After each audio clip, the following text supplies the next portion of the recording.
Muito antes de se transformar em um fenômeno no TikTok, muito antes de viver um relacionamento bizarro com Elon Musk, muito antes de sair por aí posando com um manifesto comunista, a Grimes era uma personagem interessantíssima no Tumblr. Você chegou a conhecer ela nessa época, Rick, ou não? Foi depois? Eu acho que eu conheci a Grimes em algum site de rádio online meio alternativa do começo da década de 2010, que era meio que nesses sites que a gente encontrava umas músicas meio estranhas, assim. Eu lembro de conhecer Grimes e eu acho que Lorde também nesse site. Eu não me lembro qual que era, eu devia ser algum iHeartRadio da vida, sabe?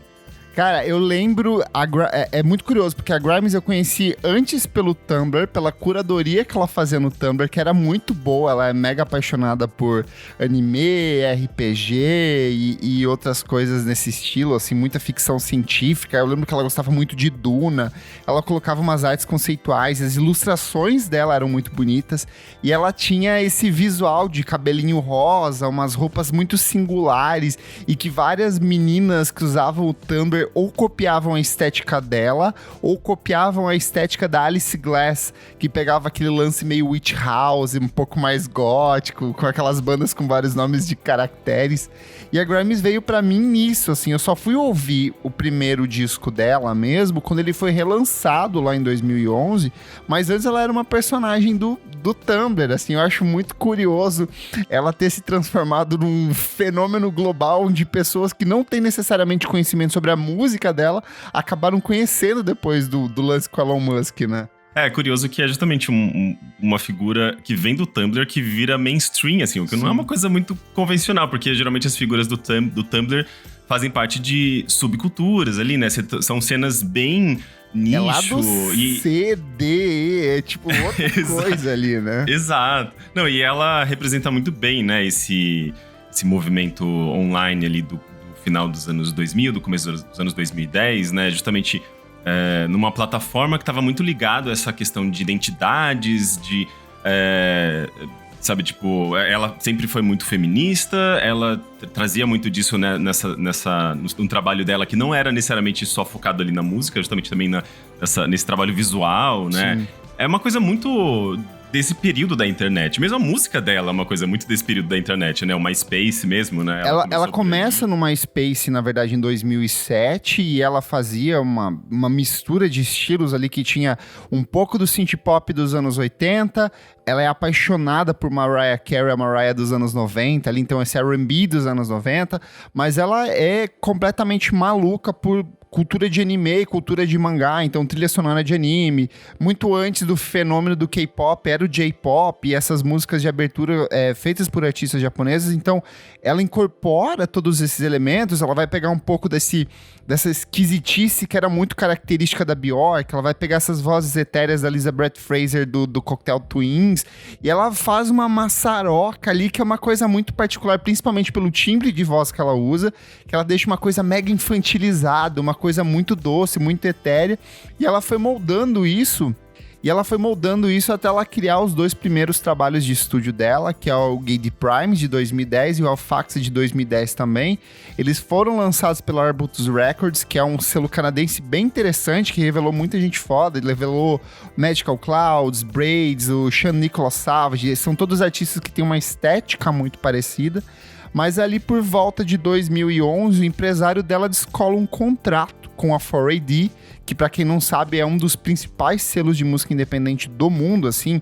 Foi responsável pela distribuição de Pixies, foi responsável pela distribuição do Cocktail Twins. A estética do Dream Pop, como a gente conhece hoje, é uma coisa muito própria da 4AD. E a Grimes consegue esse contrato, só que eles falaram, olha, você tem um mês pra entregar um disco pra gente, porque a gente já quer começar a safra 2012, a gente vai te colocar no comecinho do ano, que é aquele começo meio morto, que ninguém lança disco, eles precisavam de alguém pra cumprir essa grade. E a Grimes corre pra produzir tudo em intervalo de 3 semanas. Imagina produzir um disco em intervalo de 3 semanas. É muito louco isso, né? Inclusive, eu não sei o que vem antes, assim, se vem a paixão dela, essa admiração dela por essa figura da Hildegarda de Bingen, ou Hildegard von Bingen, sei lá, eu tentei pegar um sotaque alemão aqui. Mas justamente era uma monja, né, uma figura religiosa lá de 1179, se não me engano, assim, tipo, dessa era medieval ali alemã, que se prendia, né? Na verdade, eu não sei se era uma coisa voluntária, por devoção a Deus, né? Aquela coisa bem de... Enfim, monges, sabe? Tipo, que eles ficam naqueles monastério? Espaços.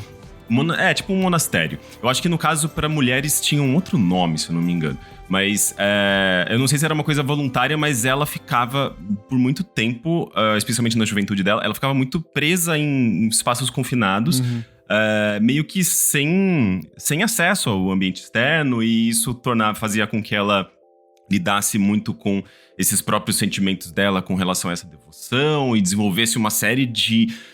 Sei lá, eu diria que, tipo, num conhecimento mais avançado científico, pode-se chamar de algumas psicoses e algumas coisas muito loucas, sabe? Posso falar uma coisa? Eu acho que ela só era nerd. Ela era uma nerdona de primeira qualidade, assim, sem trato social nenhum. Se você pegar as entrevistas dela no começo de carreira, ela não sabia falar direito, assim, ela era muito travada, e quando ela falava de um jeito muito rápido, e ela tem a língua presa ainda. Então eu acho que ela sempre viveu num universinho muito particular, muito isolado ali, que é um pouco típico desse nerd renegado dos anos 90 e 2000, sabe?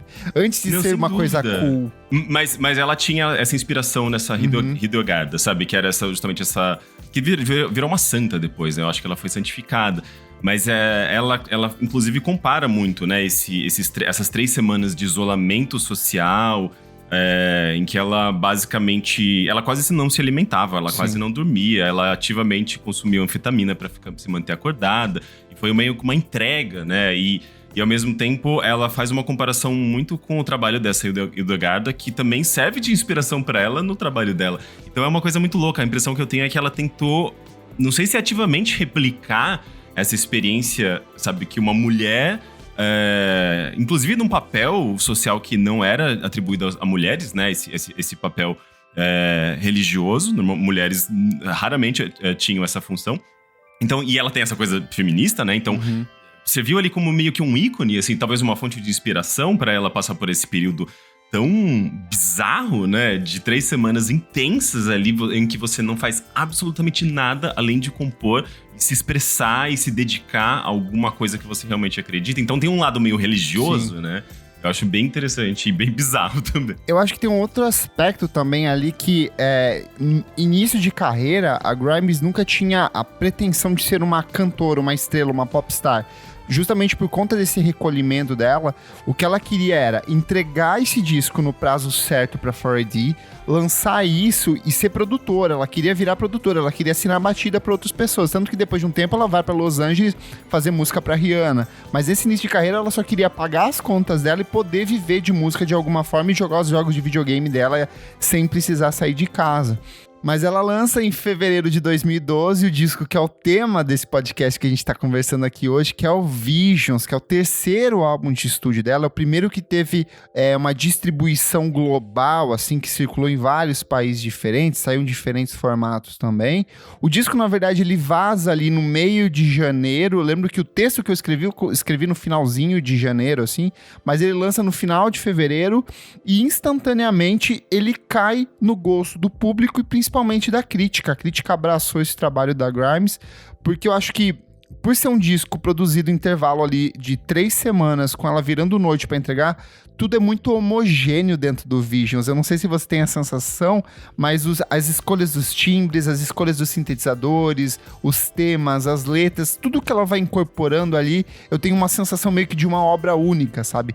Tem as vinhetinhas, tem os interlúdios que meio que servem de passagem para músicas que são maiores, um pouco mais encorpadas, e quando esse disco saiu, ele bagunçou muito a minha cabeça, porque eu já tinha ouvido o primeiro, eu não gostei tanto do segundo, Alfax, mas quando chegou o Visions, eu falei, que disco legal. Como que foi esse primeiro contato pra você, você lembra?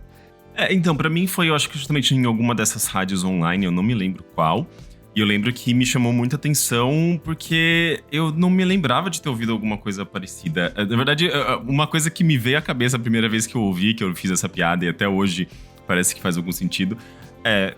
Quem é essa Enya que engoliu um sabonete? Sabe? Tipo, pra mim era muito isso, uma Enya, porque tem uma coisa meio Enya, meio mística, meio... como que as pessoas chamavam isso etéreo. No passado? É, uma coisa meio etérea, New né? Wave. Não, total. É meio não, Age, meio New Age. New Age. Exato. Então tinha uma coisa meio New Age nisso, nessas vozes ecoadas. Mas tinha uma coisa meio... Pras novas gerações, né? Só que justamente, assim, com uma coisa meio torta e esquisita, né? E daí entra o fator sabonete, assim, como uma coisa meio doce ao mesmo tempo, só que, sei lá, parece que ela tá numa viagem muito louca. Então, foi uma coisa que me marcou, sabe? Ainda mais porque eu gostava, na verdade, de New Age, assim. Eu era uma das pessoas que tinha um CD do Enigma em casa, sabe? Então me pegou muito forte. E daí eu lembro que eu já fui pesquisar e eu já caí no clipe... De Oblivion, não. De... Qual que foi? O primeiro single Genesis foi o primeiro. Sim. Genesis. Foi o primeiro clipe dela que eu vi. E já me... Imagina, né? Tipo, você ouve a música, já te chama atenção. Você vai ver o clipe. É aquelas figuras... Sei lá, parece... uma galera que saiu de uma rave vestida de Cavaleiros do Zodíaco, sabe? Com umas, assim, muitos elementos, assim, umas espadas, umas coisas medievais, ao mesmo tempo uma galerinha muito hype, sabe? Tudo, imagina, explodiu minha cabeça. Uhum. Então eu fiquei apaixonado na hora por conta dessa primeira impressão que eu tive da Grimes. Eu acho que por conhecer os 2 primeiros discos dela, a primeira coisa que eu senti ao ouvir o Visions de maneira geral foi... É um disco mais pop. Eu senti que ela conseguiu alcançar um equilíbrio entre as batidas, que era um elemento muito característico do segundo, o toque etéreo do primeiro, só que ela trazia um temperinho ali, umas melodias, uma letra cíclica que ficava ecoando na cabeça, assim. Então, logo de cara, eu bati o ouvido em Oblivion, eu bati o ouvido no Circumambient, no Genesis, e eu falei, caralho, essas músicas são muito mais pop em relação ao que ela vinha produzindo, assim. E quando ela lança o clipe do Oblivion, que pra mim é um clipe maravilhoso, dela dançando com fone de ouvido no meio de um estádio, filmado de uma forma totalmente independente. Depois tem aquelas cenas dela dentro do vestuário, com os caras malhando, assim, numa coisa meio nevoada. Falei, cara, isso sobre é muito... uma coisa masculina, né? E a presença dela, uma mulher meio com corpo pequeno, sim, né? Ela é uma mulher pequena. Né? Um contraste muito... É muito interessante esse clipe. E tudo que orbitava o universo da Grimes nesse comecinho de carreira era uma coisa muito fantástica. A estética, as ilustrações, a sonoridade. Então, e eu que já gostava de Bjork, já gostava de The Knife, gostava de todas essas estranhezas do pop, eu sinto que eu fui sugado. E eu acho que não só eu sinto que a Grimes, ela meio que...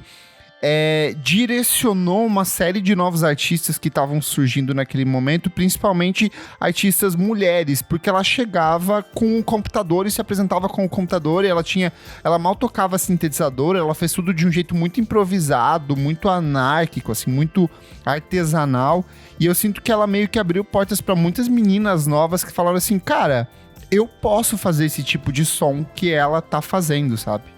Ela validou, né, uma produção independente muito barata, assim, que você faz na sua casa, sabe? Tanto é que a primeira impressão que você tem, assim, digamos, até de uma perspectiva de como, sei lá, eu não sou produtor de musical, mas ouvindo o álbum, você falando, caramba, parece que ela baixou, assim, uns 50 VSTs e saiu compondo, sabe? Não parece, assim, é mais uma questão de ela estar inspirada e saber utilizar aquelas ferramentas que estão acessíveis meio que a todo mundo. Se você tiver um computador, você consegue, digamos, trabalhar com isso. Mas o lance será que todo mundo tem a mesma inspiração? Tem as mesmas ideias? Eu acho que o que ela faz, especialmente no Visions, é justamente isso, assim, ela canaliza uma série de referências e tudo mais e utiliza desse universo que ela cria usando uma linguagem muito simples, né? Sim. De música eletrônica, imagina, assim, tipo, os timbres que ela usa, as batidas, são coisas que você consegue replicar facilmente num software. Só que você não tem essa genialidade do nada, né? Pra conseguir fazer isso do zero. Eu sinto que a estrutura base das canções da Grimes vem muito de trilha sonora de videogame. Eu acho que ela é uma pessoa que ouviu muito Zelda ali no finalzinho dos anos 90, muito Final Fantasy, e ela é uma estrutura muito básica, assim, uma base de sintetizador, uma bateria eletrônica e a voz que ela vai trabalhando. Só que eu acho que o charme é a forma como ela vai trabalhando as letras são muito pessoais, são muito cruas e muito dolorosas. Eu acho que o exemplo mais claro disso é o Oblivion, e ela é uma letra que nasce a partir de um abuso que ela sofreu, só que ela falou, eu vou pegar essa situação ruim e vou transformar em algo pop, em algo cantarolável. As pessoas não vão entender o que tá rolando aqui, elas são simplesmente ser guiadas pela melodia. E aí até eu peguei um trecho de uma entrevista que ela deu aqui, que ela explica um pouco sobre o processo de composição da letra. Ela fala o seguinte: a música é sobre ter sido violentamente agredida e isso me deixou louca por alguns anos. Fiquei muito paranoica andando à noite e comecei a me sentir muito insegura. A música é mais sobre empoderar fisicamente entre o poder masculino e o ódio de me sentir impotente, menosprezar o poder físico masculino, tornando jovial e não ameaçador. Peguei uma situação cultural tipicamente violenta e tornei pop e feliz. Eu acho que é tudo isso, assim, porque se você for pegar cada uma das letras, todas elas são sombrias, são depressivas, sobre isolamento, sobre o medo que ela sentia da sociedade, a forma como ela se sentia deslocada da sociedade, mas ela envelopa isso de um jeito que é super gostosinho pra você dançar na pista. E às vezes você não precisa nem saber o que tá escrito na letra, você já é embalado pela melodia, sabe? Até porque tem todo um tratamento na voz dela, né? E eu acho que também ela tem a língua presa, então ela fala as palavras com uma... Tem um som diferente, a maneira como ela fala. E ela falando, ela fala muito rápido, eu tenho dificuldade de entender. Mas mesmo ela cantando, eu tenho um pouco de dificuldade justamente por conta desse tratamento, né? Uhum. Então é aquele tipo de música que eu, pelo menos, a maior parte do tempo, eu tô cantando meio lá, sabe por quê? Eu não consigo compreender. Mesmo, né? Exatamente. Eu não consigo compreender 100%. Eu tenho que pegar a letra e falar, ok, é sobre isso a música. Porque... eu tenho um pouco dessa dificuldade, mas faz parte da estética que ela tá trabalhando, né? Essa coisa meio anuviada. Sim.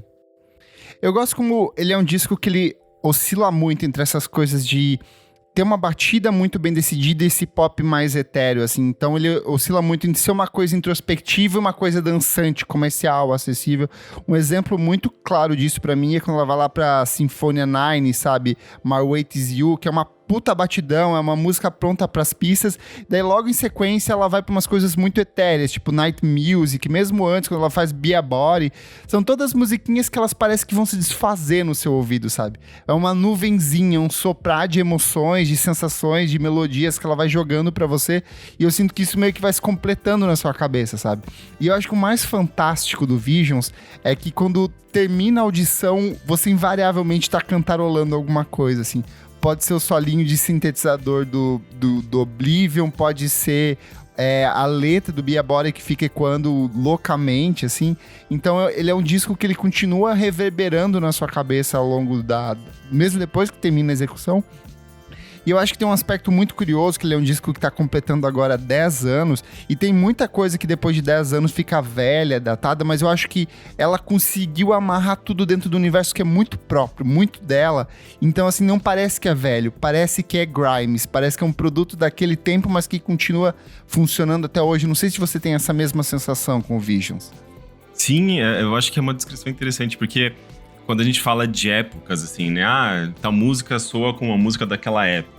Ok que o Visions, ele tem, eu acho que essas características que a gente estava mencionando, né? De algumas músicas desse período em que você tem essa produção artesanal, essa coisa das pessoas postando músicas feitas de forma independente no quarto da sua casa, sabe? No MySpace, no SoundCloud. Eu acho que tem um pouco disso, mas ao mesmo tempo tem essa linguagem própria dela, que eu acho que tá muito relacionada àquilo que você falou, né? Tipo, de videogame. Então tem umas melodias muito definidas, tem essa coisa nerd dela. E ao mesmo tempo, eu acho que ela vai além. Ela não fica no videogame, ela vai justamente para essas referências medievais, Sim. sabe? Essas referências de misticismo. Ela vai mesclando essas coisas de uma maneira que faz com que o som dela se torne muito único. Então, por mais que você ouça ali, tipo, uma coisa muito do começo dos anos 2000, do final dos anos 2000, começo de 2010... Você também ouve, sei lá, uma coisa que você não consegue identificar necessariamente. Você fica, caramba, o que é isso? Parece um som meio justamente, soa com uma coisa meio mística, sabe? Uhum. Porque vem essas muitas vozes, às vezes ela trabalha com muitas camadas de voz, com eco, né? E isso cria uma experiência quase que, sei lá, se você estivesse dentro de uma igreja ouvindo, tipo, sei lá, uma música de videogame dentro de uma igreja. Assim, você cria umas imagens muito, muito surreais na sua cabeça ouvindo esse álbum, sabe? Tanto é que é curioso, né? O nome do álbum é Visions.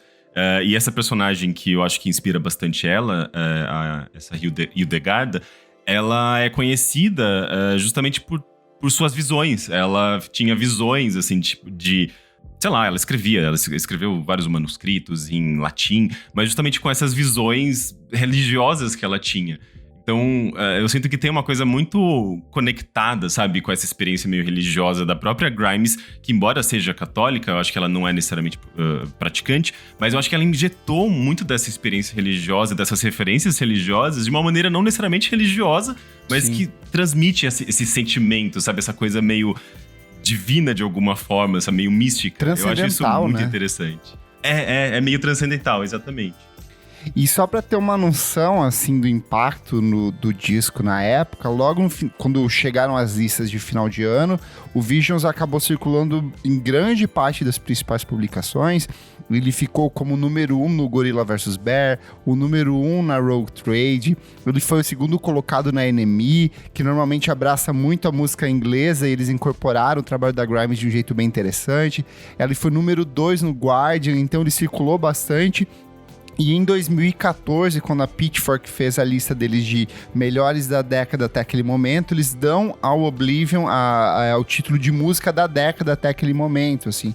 E se você for ver, Oblivion foi uma música que meio que abasteceu pistas de diversas festinhas alternativas ou não ao longo dos últimos anos, e é até curioso que no último ano ele voltou a fazer, é uma música que voltou a fazer sucesso no TikTok, então as pessoas não conhecem Grimes, mas estão usando a música, estão usando o sintetizadorzinho do Oblivion ali como base nos seus videozinhos, então é uma prova de que é uma música de uma linguagem muito universal, sabe?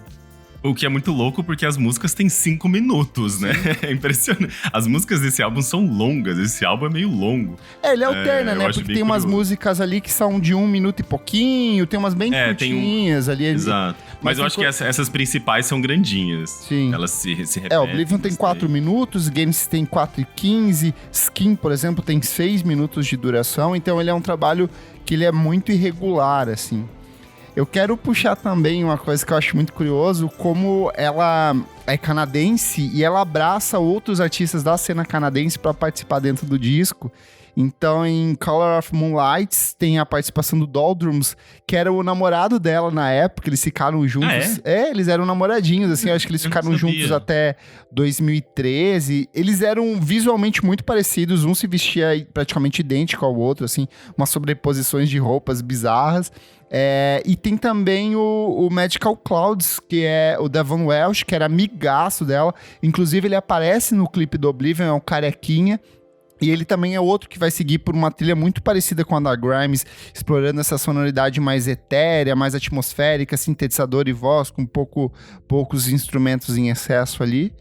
E eu me lembro até de ouvir músicas dele com participação dela. Tem uma música, acho que dele, que era justamente uma das mais interessantes, que tinha participação dela, então tinha esses collabs mesmo. E ao longo da década de 2010, a Grimes acabou se transformando, como a gente falou, em um dos personagens mais influentes da música, assim. Tanto para as meninas que encontraram no trabalho dela um senso de validação, de eu também posso fazer esse tipo de som. A gente vai ver que tem um surgimento de várias outras artistas a partir dos anos ali de 2013, 2014, que replicam essa estética.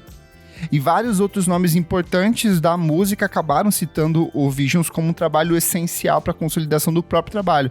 Então a Lorde ali em 2013, quando ela estoura com Royals, ela frisa bastante o trabalho da Grimes, ela fala que foi muito importante. A Rico Nest já falou bastante que ela gosta muito da Grimes.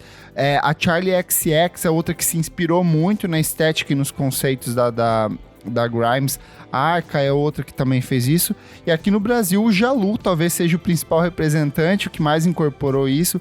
Eles são contemporâneos, assim, os dois surgiram meio que na mesma época. O Jalu Em 2011 já tinham lançado coisa, mas eu sinto que quando ele lança o primeiro álbum de estúdio dele em 2015, tem muito dessa estética que vem da Grimes também. Eu não sei se você lembra de outros artistas que também foram bastante influenciados, Rick. Não tem uma cantora chamada Frames? Tem a Frames aqui no Brasil. A Frames, tem, né? Tem sim. Me veio agora na cabeça, assim, eu fiquei... É porque eu não conheço muito do trabalho dela. Mas, assim, só pelo nome, eu fiquei, deve ter Vai pra alguma uma coisa mais hyperpop, assim, é mais frenético, mas eu acho que bebe bastante também. E eu acho que, assim, claro, a Grimes, ela sirva de um exemplo novo, né? Porque se a gente parar pra pensar, a Bjork talvez no passado fosse uma referência nesse sentido também, sabe? Tipo, de trazer uma perspectiva muito única, de conseguir se destacar enquanto uma mulher numa indústria, sabe, bastante machista, bastante masculina, e justamente como uma autora, né? Como uma cantora assim, que faz uma coisa completamente autoral e nova, que dita tendências. Então, parece que ela meio que atualiza, assim, mas segue justamente nessa mesma linha que eu sinto que a Bjork fazia. Só que a Bjork, ela tinha muitos colaboradores, né? A Grimes, eu sinto que ela começou meio que sozinha, assim. Sim. Esse álbum, ela carregou sozinha, ela fez praticamente tudo, né? Desde a capa até a produção musical, vocal. Ela fez tudo ali, com algumas colaborações. Mas eu sinto que a Grimes, ela tem essa coisa mais do it yourself, sabe? Uhum. Tipo, que vem de baixo, assim... E que não necessariamente precisou... Aí que tá, eu não sei necessariamente também se ela teve alguma ajuda da família, se era uma família abastada, mas a impressão que eu tenho é que ela dependeu menos de pessoas pra chegar onde ela chegou, sabe? Sim. E o disco ele fez tanto sucesso que logo em 2013 ela assina um contrato com a Roc Nation do Jay-Z, então ela vira uma artista com uma parte desse catálogo enorme, que é uma das principais administradoras de carreira assim, nos Estados Unidos. Ela vira um fenômeno, ela vai pra LA e depois, quando ela vai produzir o próximo disco, ela abandona o trabalho inteiro e volta pro Canadá pra finalizar o que vai ser o Art Angels depois, mas aí já é um outro podcast. E eu quero só perguntar pra você que músicas desse disco você gosta bastante, Rick? Eu acho que a Genesis é a minha favorita. Especialmente pela... Eu acho que a estrutura, a melodia... É uma música muito bonita, né? Eu não sei, eu acho que ela foi uma das primeiras que eu ouvi, depois talvez de Oblivion. Não, acho que na verdade foi a primeira mesmo que eu ouvi. E ela me marcou, assim, completamente, sabe?